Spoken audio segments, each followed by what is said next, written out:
Hello, everyone. It's Michael Jacob with Unleashing Intuition Secrets. And I'm joined once again by Lee Dundas. She's amazing advocate for citizens' rights, advancing freedom and civil liberties all around the world. Hello, everyone. And she has basically, really spearheaded things and events that are happening right now from the 8th through the 11th. Lee, tell us what's going on. Well, thanks for having me back on, Michael. It's been an amazing 24 hours. Epoch Times came out. The reporter did a just phenomenal job. On Sunday afternoon, I think he dropped this piece, and he had gone out and really done his homework in literally a 24-hour period of time. And he said, guys, I've talked to Raytheon employees. I've talked to Honeywell employees. I've talked to Thomson Reuters. I've talked to firefighters, LA, New York. I've talked to Amtrak personnel. I think he even said Verizon. I mean, he had really gone out and not just interviewed anonymous employees. A lot of them were actually willing to have their names used, which is, just incredible. And they said, look, we've been, systems engineers or consultants or working on computer equipment for decades. I mean, we're talking like, 20, 30 years, some of these people, and they were all going to be affected by the mandate for the jab. And they were all saying the same thing, which is we're not going to play ball. And so walking in at the end of the weekend to the first day of the 4-day nationwide strike, we had Epoch Times just teeing it up for us, letting us know what we were in for. And sure as shooting, Monday hit, and all of those employees went on a strike for freedom. They said, what, we're not playing ball. We're not going to work. It was really interesting. Like you, I've been, traveling a lot the last week. So I was in, airports talking to pilots from different places yesterday, actually over the last few days. And I had pilots who used to work for American telling me what was going on at Raytheon. They were like, oh yeah, Raytheon's been a hot mess all day long. We had people at the rally, we had a kickoff rally in LA. There were probably 4,000 or 5,000 people there. We had mainstream media, we had helicopter news coverage. I mean, it was the bomb, but I had a lot of friends there and they said, it's really strange. I have Verizon and I'm having a heck of a time today. And I said, well, maybe that explains why I've been having a heck of a time too. So we knew Verizon had a lot of staff that weren't happy with the jab. So I know that a lot of those people who had said, you want to bankrupt us, you want to kick us out, let's play ball, let's double down. We're going to walk off the job for a good week, walking into the Thanksgiving and Christmas holidays. They actually did just that. And then the really interesting thing was, and I'm sure you and a lot of your viewers may have seen this, I got a call from a pastor and his wife who were standing waiting for their trip to Cabo. They were headed to a wedding, and they're like, well, Southwest appears to be down in Phoenix. They weren't in Phoenix. They were at an airport in an adjacent state. And they said, but it's fascinating. We're hearing that just the Southwest and American terminals had a power outage again, in Phoenix. And I'm like, oh yeah, just American Airlines and Southwest. Go figure. But, I was talking to pilots, like I said, in airports over on the East Coast yesterday, and they're like, yeah, not so much. Another case of Fauci flu, if we had to guess. And I'm like, yeah, I bet it. They're not allowed to strike, but unless they exhaust their collective bargaining remedies, it's against federal law.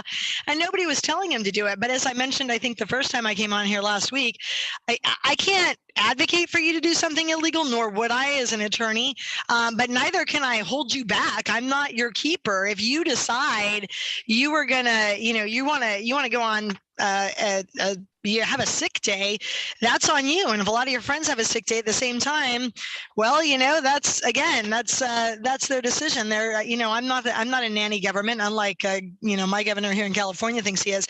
So we had a lot of that going on, but the Fauci flu, the Southwest flu, the American Airlines flu, not only did it strike again yesterday on the first day of the 4-day strike, it seems to have jumped sectors. Because what I was hearing, I don't know if your listeners understand this, but freight train and rail freight in our country is divided essentially in half. Right down the Mississippi River, you got a company that runs all the freight on the west side of the Mississippi, and then you have another company that runs all of the freight on the eastern seaboard. And from what I heard, it was crickets at those rail yards yesterday. They said as early as midnight, crossing over from Sunday into Monday, some of these guys that live near the freight rail tracks in Northern California and various other places. They said they hadn't heard a single horn blow on those freight rail lines, and they're usually hearing them every hour or two.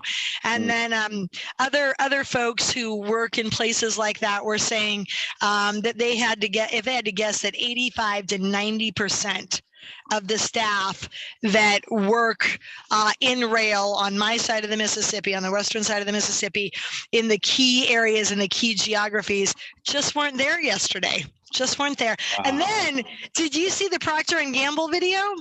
It's going viral. So Procter & Gamble makes pretty much everything we use, razors, toothbrushes, all the goods that you buy in grocery stores and pharmacies. And apparently a group of their employees said, enjoy your toothbrushes while they last. You might want to stock up because we're not happy about this mandate either. And it's going to be real hard to find some of those critical supplies if we keep doing what we're doing. So apparently, and that was not a name I had heard before. That was a surprise to me. Apparently P&G is not down with Biden's unconstitutional mandate. So that's what we're seeing. I even heard something I had not heard when I was standing in an airport yesterday. One of the guys standing next to me was just out of the military. Maybe you've heard this, Michael. I don't know. He said that 7 out of 10 active U.S. Army servicemen and women have not gotten that thing that we're not allowed to talk about on certain channels, and that they are all the way into their first write-up. The military is busting them down hard, giving them write-ups. If you get so many write-ups, I don't know what happens then. I know Biden's been talking about dishonorable discharges and the like, but yeah, they're saying 7 out of 10 of the Army guys anyway are holding the line. So wow, that's good. I know, right? What are you hearing? That's a lie then. They've been saying that there's like 70 to I think I've seen as much as 90% have been, Jaberdoo, but it sounds like not so much. So they're going to lie about none of this is in the news at all. None of it. No. Mainstream media doesn't want you to know. Yeah, mainstream media is putting a cap on it. And unless, you happen to be standing in Phoenix or one of the outer airports waiting for a Southwest flight, you might not have known. I also saw a screenshot. I haven't had a chance to verify. It looked like it came out of Atlanta, and it had to do with power outages there. So, and we'd been hearing a lot of the folks who are anti-jab, anti-mandate work in sanitation. They work in the grids in various cities and various states. And so I think we're just seeing the beginning of it. I'm looking forward to hearing what the wrap up was from today, but yesterday was off to a heck of a start with the workers in this economy saying, we run this country, the politicians don't. You're not going to, condition our job on an unconstitutional jab. And God be with them. And it looks like maybe the courts are too, because the Fifth Circuit Court of Appeals down in your neck of the woods, or one state over, on Saturday, I think it was, came out and said they had grave statutory and constitutional concerns, and they stayed Biden's mandate pending further emergency hearings that are supposed to be going on right now. And then I saw a news headline when I was at my daughter's volleyball game an hour ago saying Biden came out. I don't know if it's true, but what the headline said is Biden came out and said, we're just going to push on full steam ahead. You just ignore that stay out of a federal court. I've been practicing law almost 30 years. I don't care who you are. When you tell a judge or 3 sitting justices in a federal court of appeals, you're going to ignore them. Oh man, it's about to get good. Yeah. Good. So this is great to hear, Lee. I was wondering. I hope Lee comes and tells me what's going on, and here you are. So it's absolutely fantastic. So what do you think? So it sounds like with Biden, saying that maybe the federal system, the judicial system, will actually snap back at him. What do you think the long-term, consequences of all this is going to be? Well, I think we're seeing more and more people on the streets. I think the courts in real life often lag, and they follow the court of public opinion. And that is why, a lot of the folks are like, oh, are we still striking? And I'm like, yeah, this game ain't over. That was a temporary stay. That doesn't mean anything. I mean, it's a good telegraphing. The courts said in their stay, we think there are grave constitutional and other concerns, but it's not a game over. That was a preliminary ruling. It still could still go sideways. It could still get overturned by courts above it. There's a lot of work yet to do. So don't be resting on our laurels. Don't be assuming the game is over and the fat lady has been singing, and also don't assume that you are off the hook. When we are leading the charge, that is when our government will often step in line. That is how the civil rights movement played out. That is how so many other things, the women's right to vote. I mean, there are just so many things throughout history where the people were saying, we need this to happen. And they were saying it for sometimes decades, but minimally for a year or two. And then and only then did the courts get their little behinds in action. So so don't underestimate the power of the people. You're still where the buck stops. We got this. As I said the first time I was on the show, nobody wins against the power of the people. And we're going to wrap up this 4-day amazing nationwide strike that we're doing. The truckers, by the way, are really backing us as of, they were already backing us, but they're really swinging in hard behind us today. And if you're a trucker and you want to play ball with us, we're going to be at the Golden Gate Bridge. There's a San Francisco rally going on. We're going to meeting at the Round Top or Roundhouse Cafe. I forget what it's called, but Round something. It's right by the east entrance to the Golden Gate Bridge. The rally starts at 3 p.m. this Thursday, Veterans Day. We're going to be honoring our vets. We're going to be honoring freedom that our veterans fought for. And we're going to be standing in solidarity against the vaccine mandate. We have people from all walks of life. This stands to be truly epic. Dr. Stella Emanuel's confirmed. I'm speaking, obviously. We've got escapees and survivors from communist and tyrannical regimes who are coming on board. I think we maybe have folks from the Falun Gong. They were the persecuted class in China coming out to speak. We've got people of every faith. I mean, Jews, Muslims, Christians, atheists, and as of yesterday or the day before, we have Hawk Newsom, who is BLM New York, separate from the national organization, because that man is nobody's fool. And I know we don't agree, all of us, nobody agrees 100% with the person sitting next to him. That would make the world boring. And I think we've forgotten how to live with people who have different philosophies and politics than us. But when it comes to vaccine mandates, I have heard very few people speak as firmly and steadfastly against that as he has spoken. And he has very graciously decided to come onto a stage that is probably not his norm. I know he's been marching in the streets in New York with the folks for medical freedom and against the mandates. He is coming out to California.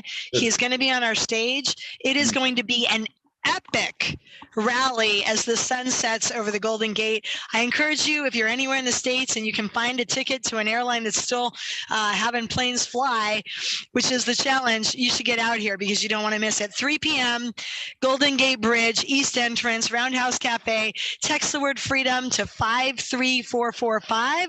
Again, that number 53445. And we're also updating, Michael, the nationwidewalkout.com website. Again, that is nationwidewalkout.com. People can get information. That's where photos are going up from the rallies we're having. All of that stuff is centrally found at that website address. Fantastic. And I saw it today when I was driving. I normally get gas in like truck stops because they have the best gas prices, and there's hardly any truckers on the road right now. They're out there, but not in the numbers I normally see them. No, and the independent guys whose hands are a little looser and don't have quite the gun to their head, those guys are 100% on board. I mean, they have been frying up their CB radios. They have all these Facebook groups, all these social influencer groups. I don't even know the half of it. All I know is the blue collar boys are showing Biden who's in control right now. We got the guys who apparently, are sick and fly the planes, and apparently something happened to a lot of the freight rail crew. And now the truckers who are allowed, in many cases, to openly strike, they're striking. And then you've got Raytheon, Honeywell, Thomson Reuters. I mean, you got mega corporations, and these people, we've got nuclear manufacturing entities, defense, contractor entities. These people aren't having it. Apparently the Army ain't having it either. 7 out of 10. Don't believe the Kool-Aid, guys. You need to talk to the people on the ground if you want to get your news. We are living basically in North Korea when it comes to the censorship right now. You can't trust the government. You can't trust big tech anymore. Get your data from the people on the ground. And this is your on the ground wrap up. All right. Well, thanks a lot for coming in. I know it was a quick one. You wanted to get it out there. I super appreciate it. I know this is the last video we had together blew up. It was great. So I'm sure you're going to get out there and do really well too. So thanks so much for coming on, Lee. Cool. And everyone loves you. Keep up the great work. We'll talk to you again soon. It's a mutual love affair, both with my other fellow influencers and with the people in this great country who are helping keep it free. Keep doing the work. We're getting there. We know we're getting there. The courts are even finally figuring out we're getting there. And God be with you. Godspeed, and get to a rally. My goodness, if you can, because that's where the action is this week. It's going to be Golden Gate Bridge, 3 p.m. Michael, if you're not busy on Thursday, you know where to find me. I'd love to have you on the stage for a quick minute. I'd love to get out there. I'm out here with Scott McKay, and we're doing it on this coast, so it's good. All right. Well, we'll bookend it then. Tell Scott I said hello. Definitely. Yeah, I'll see him in a second. So I'll tell you. All right. All right. Cheers.